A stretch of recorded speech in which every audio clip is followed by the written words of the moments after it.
Dua gelandang palsu yang dimainkan Pioli di laga ini membuat dominasi dan kemenangan Milan tak terelakkan. Lalu bagaimana taktik tersebut dilakukan? Dan bagaimana taktik tersebut menopang kemenangan Milan? Temukan semua jawabannya di video ini. Italiano kembali gunakan formasi 4-2-3-1 dengan sejumlah perubahan pemain. Di belakang Quarta dan Dodo yang melengkapi komposisi bek. Lalu di tengah duet gelandang digenapkan oleh Duncan. Untuk posisi gelandang serang, absennya Bonaventura membuat Beltran yang mengisinya. Pioli masih memakai formasi 4-2-3-1 dengan sejumlah perubahan pemain. Di belakang Theo absen sehingga digantikan Florenzi. Lalu di depan Pulisic dan Okafor main sehingga posisinya diisi Chukwueze dan Giroud. Selebihnya komposisi pemain saat lawan Verona tetap dipertahankan. Yang patut diingat adalah posisi Calabria dan Florenzi karena akan dibahas lebih lanjut nanti. Build-up dilakukan Milan dengan menempatkan 3 pemain di belakang.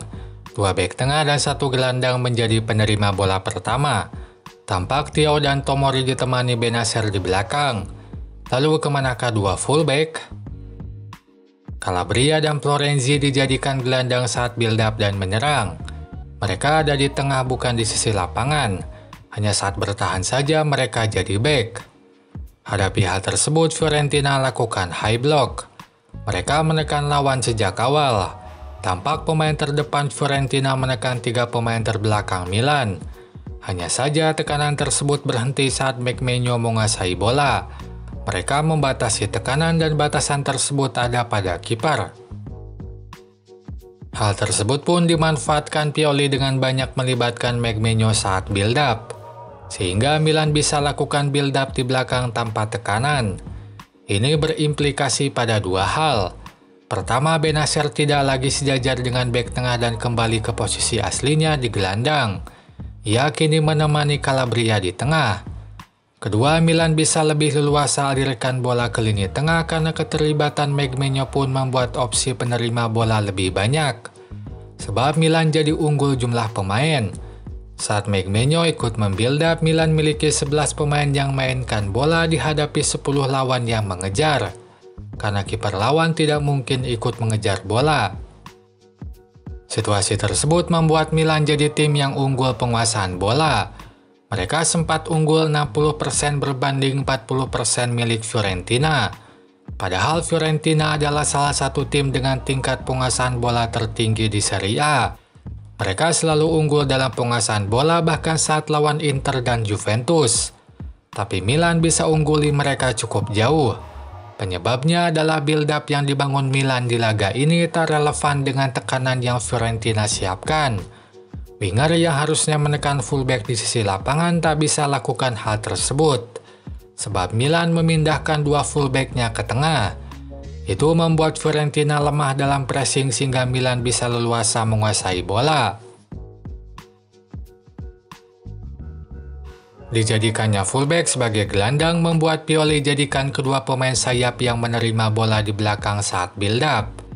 Leao dan Chukwueze rutin menerima bola di belakang saat Milan lakukan build-up.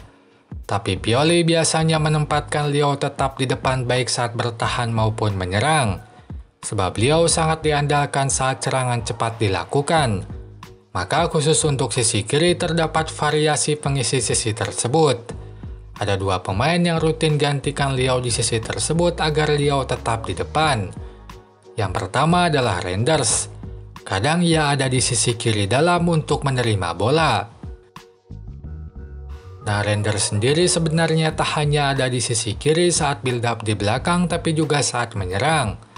Misalnya pada cuplikan ini, Reinders ada di sisi kiri sementara Leao merapat ke tengah. Hal tersebut pun tampak pada proses gol kedua Milan. Saat bola dilambungkan ke depan, yang menerima bola di sisi lapangan adalah Reinders. Lalu ia membawa bola ke tengah dan lakukan umpan terobosan pada Leao. Leao mampu menerima bola dan ciptakan gol kedua. Lalu yang kedua adalah Florenzi. Ia kadang ada di sisi kiri untuk gantikan Leao. Nah, saat Florenzi ke sisi lapangan, posisi di tengah diisi oleh Calabria dan Loftus-Cheek. Beda dengan Reinders, Florenzi ada di sisi lapangan hanya saat build-up. Saat menyerang, ia kembali ke posisi tengah bersama Calabria. Hal tersebut pun tampak di gol pertama Milan. Dalam prosesnya, build-up dilakukan Milan dengan menempatkan Bennacer sejajar dengan dua bek tengah. Lalu di sisi kiri terdapat Florenzi. Saat Florenzi menerima bola, ia langsung umpankan bola ke depan. Bola tersebut disundul bek lawan hingga mengarah pada Leao. Leao langsung umpankan bola pada Chukwueze. Proses inilah yang jadi gol pertama Milan. Cuplikan lengkap gol ini ada di kolom deskripsi. Itu saja pembahasan di video ini. Silahkan tulis apapun pendapat kalian di kolom komentar. Sampai jumpa lagi di video selanjutnya.